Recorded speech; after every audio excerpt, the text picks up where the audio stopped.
guys, Seattle Ring Hunter again with Yukon Sean, and it's been a couple of weeks since I last made a report. We're here. The gear is actually here in this box on the table, and we're going to do an open box inspection. It just got here. It's the Dive Talk Go. What has it been on the market for about a year and a half now? Yeah, almost 2 years. Yeah, so 2 years almost 2 years. So it really is. In my last video, I said it's nothing new. It actually is new. It's a new chest-mounted CCR dive kit that just hit the market recently, and we're all pretty excited about the capabilities it'll allow a lot of us to have. So without further ado, we're going to go here, and like you said, it's like Christmas, right? So here's the grand opening here, and our box opening. And we're going to just basically take and lay a lot of this stuff out on the table. And for some of you out there, if we find anything surprising or shocking in here, things do happen. The guys have put this together and done the best that they can. They package this stuff. This ain't the first time they sent one out. So if anything is damaged or whatever, it will absolutely get taken care of. I'm not really concerned about that so much. We just want to do an inspection of the gear, so if there is anything that needs to be dealt with, we can do that. You got any thoughts as I pull this stuff out? I was just noticing somebody got the Dive Talk Plus. Yeah, there's the expansion ring. So later on, as the dive training allows, and that an extra hour, guys, just because of that little bit of Delrin plastic there, it can increase the size of the scrubber capacity. So it's going to be a lot of fun. And then we got some.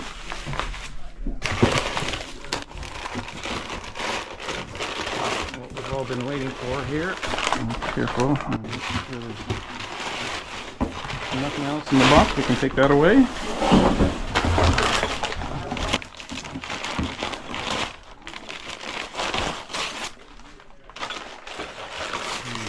the unwrapping here. You're really fortunate. This assembly's already put together. Well, it'll be coming apart, and whoa, look at that, guys. Not a bit of silt or trash or dirt on it whatsoever. Nice clean plastic. It smells good. Let's see the scent. Right, Dive Talk Go. There we go. That's pretty exciting to be able to put my hands on one of these units for the very first time. It's been a while waiting for it, so I saw yours a couple weeks ago, but yeah, really looking at this and just seeing the quality of the construction, and just Mike Young, thank you so much, and everyone else that was involved in the process. It's yeah. Plus you got the new back plate with the holes. Well, right here, the holes. Yeah, we got the holes there, so we can put our clips and straps and everything on there. Upgrade. You got the deep six. Deep six right there. Deal. Regulator. Perfect. The ADV. Oh, what do we got here? Looks like we got two cables. Yes, we do. I've got both on there. You know what that means? That means two shear waters. Yeah, two shear waters. We got the in the eye heads-up display, and then we also have on the wrist too. So nice. Redundancy and being able to see that right at a glance is going to be a lot of fun too, especially for the style of diving I do. PPO 2, number one. We've got to know what it is at all times and make sure we're within our proper dive specification, and that's going to be really nice. So just taking it all in here. And clips. And then we separate the two. If I remember correctly, you put your hand behind here and put it on the table probably. Yeah, you can also pinch that. So you just got the O-ring in there. Pinch what? Because you separate right here. Oh, I see. So this is your... There you go. All the clips off. That part stays. All the clips are disengaged. Did I not get that off? Yeah.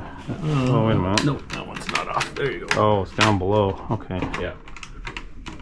So from there, I would flip it over on the front. Oh, once you've got it unclipped, flip it over on the front. There you go. That's how you're going to fill the sword away, and I should be able to lift that. Is that clip off? There you go. Clips are off. Should come right off. There you go. Just getting used to all this, but yeah. There we go. He's even got the logo of the ShamWow in there. Oh, look at that. Chamois. They cut it right there. Look at that, chamois. Chamois. You got the coffee filter for the sorb granules. Oh, they did include that. So Nice. maybe these two come together. Maybe potentially they just throw it in there. I'm not sure, but that is nice. And then we got all of our nice. Spare kit. There we go. O2 sensors. These guys are awesome. The O2 sensors are there, plus the spare one, and we'll probably get an extra one. Maybe have two spares. And then we got our boards here. Really nice equipment. I like what I'm seeing. Oh, splitters. Yeah, Splitters, so you can run. That's because I'm running the two. running the two shear waters through the two sets of So cables. basically, you got a One set of cables and a set of splitters. That's a nice way to do it too. I mean, there really is. That is the perfect way to do it. Having those coaxial cable connectors versus the old pin connectors that used to Mike have. Young strikes again. Yeah, that's some real genius thinking there. And you got all these cables, and I believe, yep, right here. If you look, guys, look closely. Even went through for troubleshooting purposes. As a technician myself, this is always important. And they've looked.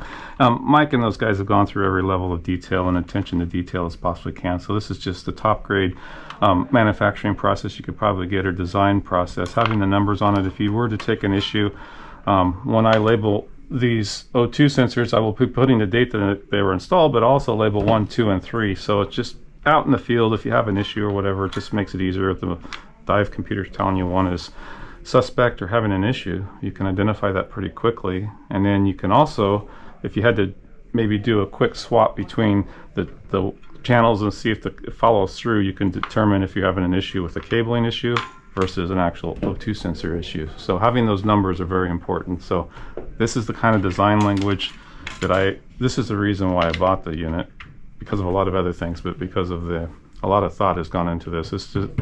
This did not just happen overnight. We all know that. Mike Young and everyone else that had their hands in this, thank you, thank you, thank you.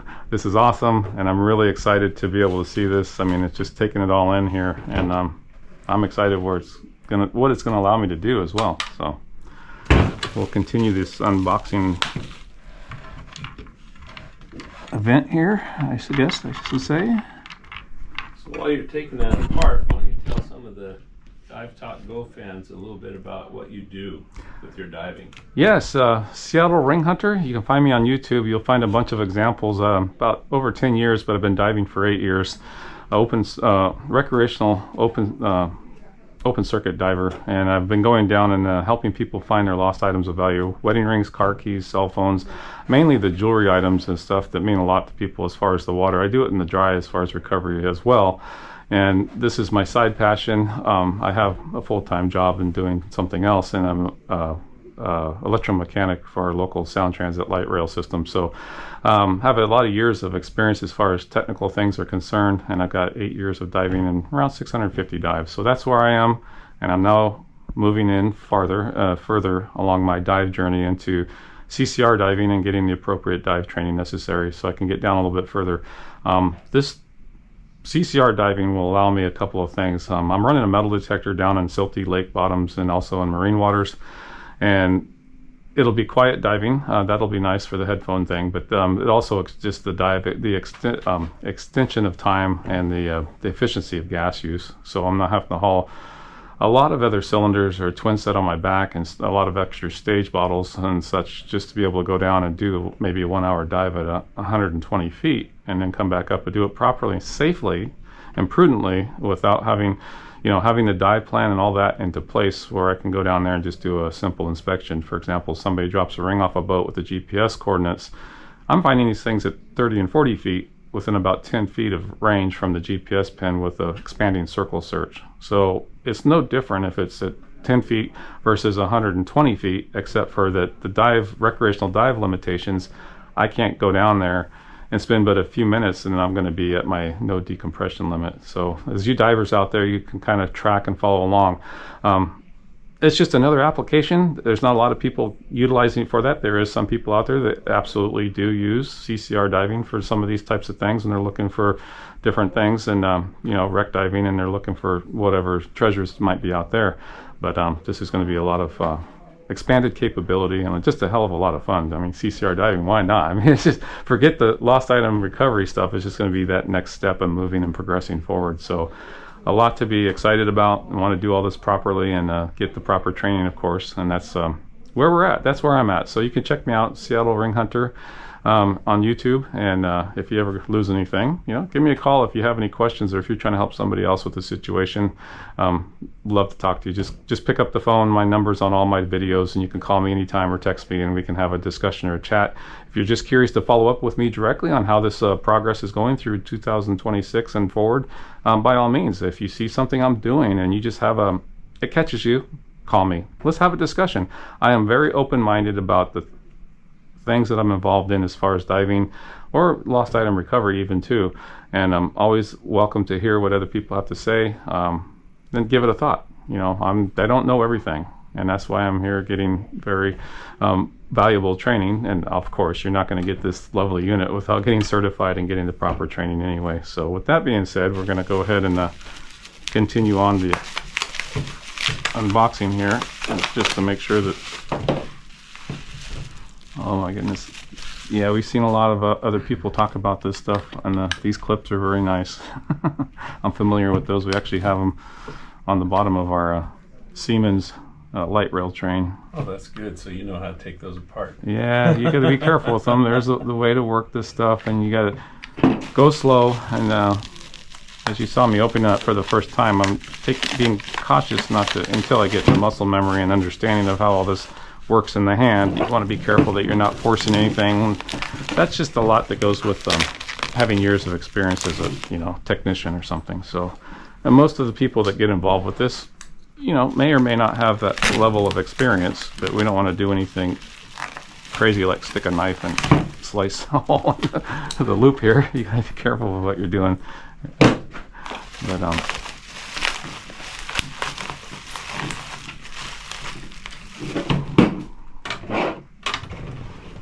always like to back myself in a corner here a little bit, but I guess we're gonna leave that there. Let's just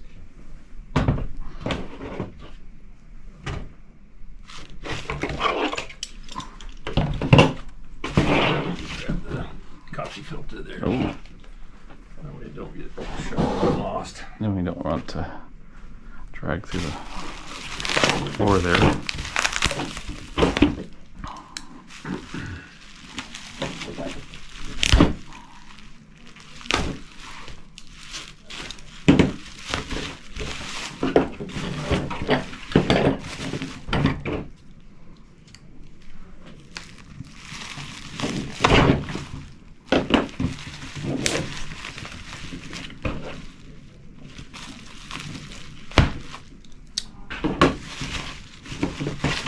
There we go. Loop is open. Down is open, right? Up is open, Oh, down up. is closed. Okay, so right now it's open. Okay. So just shove that thing down. And then you'll be able to breathe in one. And breathe Yep, in. definitely got the restriction there.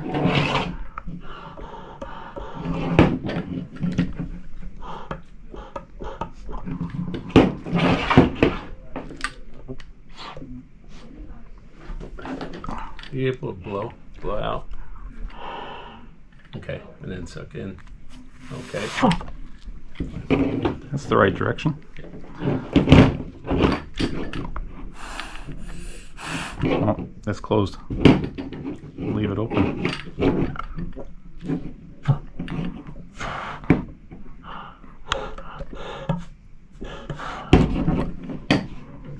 Well, that's nice. Just the feel, the finish and everything. Yeah, and everything's got Really nice. extra O-rings to the pieces that come in. These clips come out. Nice clips, and then you just slow. Yeah, there'll be just twist and pull. Double O-rings on everything. Right there. Let's point that out for the camera there, right here and right here. Then you've got the mushroom valve on the inside. You probably want to open it. Oh, it's actually on the inside.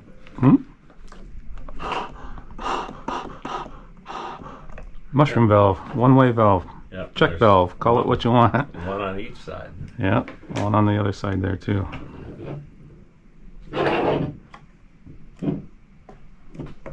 And obviously those do 360, so all you have to do is just line up these slots with this keeper key, or Actually, Is rotate it- it so that's even with the mouthpiece. There you go. you like to keep it there because that doesn't really change much, does it? It depends if those things get in the way, touching your face or anything like that. And once it's lined up, you missed this one. Be careful. Yeah, so you kind of got to pinch the ends into the groove. Make sure you got both sides engaged, Yeah. and then a slight pressure with the thumb. Yeah, done deal. After you've done this a few times, Yeah. it becomes muscle memory and pay attention to everything. But you can still get it lined up wherever you need to. So maybe if it's a little bit easier to put it in there, and then because it's there, but that doesn't really matter. Everyone figures out a way, but you can line it up really nice.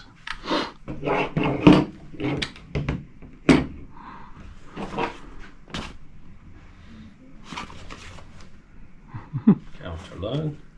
Counter lung there, guys. Your OPV, overpressure valve. And that's going to be the one that goes on the right, I believe, correct? Generally, That one goes on the right. the right, if I remember right, and I correctly. And that one go on the left. Yeah, plus the little chain links in there go forward. Those connect to the bottom of your go plate. There you go.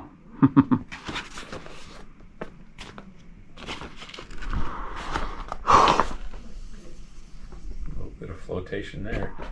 See the amount of inflation? That's times 2. Of course, my mouth doesn't seal on it very well, but yeah. Gives people a little bit of a visual understanding of how much is actually in there.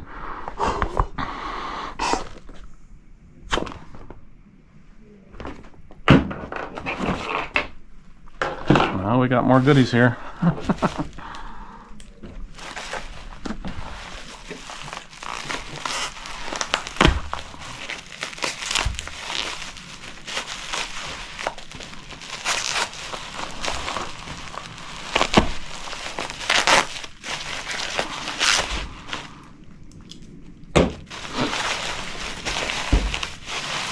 Oh, look what we got here. O2 regulator. Look at that. Nice and shiny. Yep. Over OPV. Got our oxygen connection there.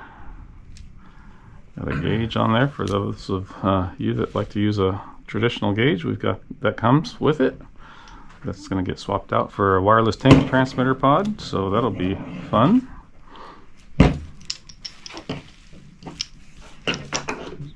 DIN connection there, and it's all nice and green. O2. All looks like it's in place there until we actually dive it to see how it functions under, pressure in the water. But physically, the unit's there, so that's what we got to have. And four more of those.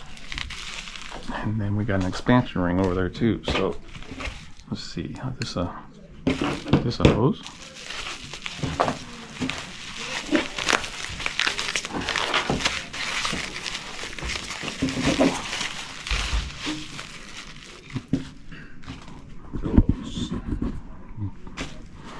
Now it's going to go up on top of there. Over here. That'll get attached there. Yep. And then you just connect that with a regular inflator hose. No different than your low pressure inflator hose for your dry suit, or Yeah, right off your bailout tank. right off of your back gas, and it's just like another, just having like for dry suit divers, it's no different really. Quick disconnect on there. Simple enough. That makes sense. And then we got the expansion ring here.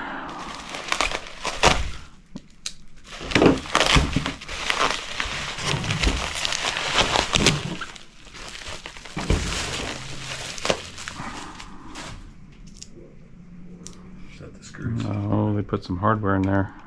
Yeah, should be the screws. So for this, you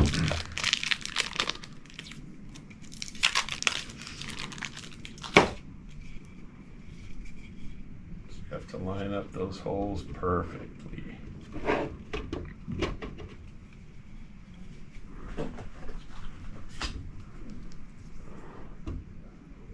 And also double gasket or O-ring. And if you look inside of here, there's that line that is that the line that they're talking about there, or is it this top edge? That white line. The white line thing, yeah. where you fill your Zorb.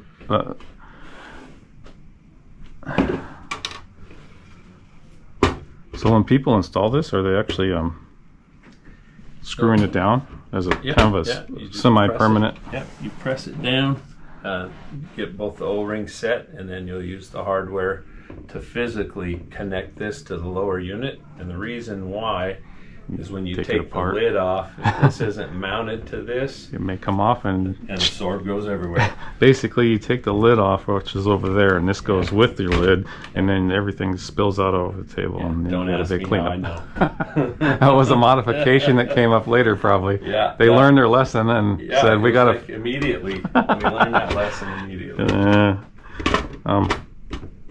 But if you're doing more of those style of dives, then you would expect to leave it in that capacity. Yeah, absolutely. And then there's you got to be a little bit careful of bringing the screws in and out on a normal basis because it is still run. Yeah, and then the little flat pieces there are actually your buckle extensions, because obviously since the lid is now an inch further away from your buckles, those will get connected. These are actually pretty fancy. An extension to get up to the same level for the other end of the connector here. And that way you're able to buckle down the lid. And this on there. Yep. Very smart. Yep. And when it's under compression, you're not going to lose anything. You have to be careful. But you're doing this, you're building your kit on a table like this or a bench or something. You're not doing this on the dive boat, guys. You're going to have this all set up before you even get out to the water. So this is, you know, stuff that you're doing where you can spend attention to detail and have your hands and everything. You're not going to lose this on the ground or anything, hopefully, but you know, still, it's a great way to do it. I like it a lot. Good job, guys.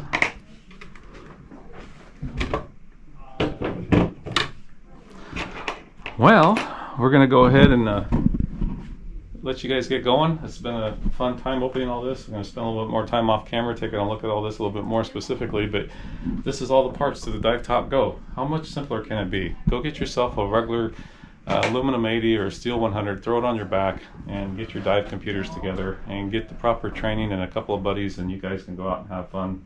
If you like to do photography, this is great because we all know that CCR diving for photography is amazing.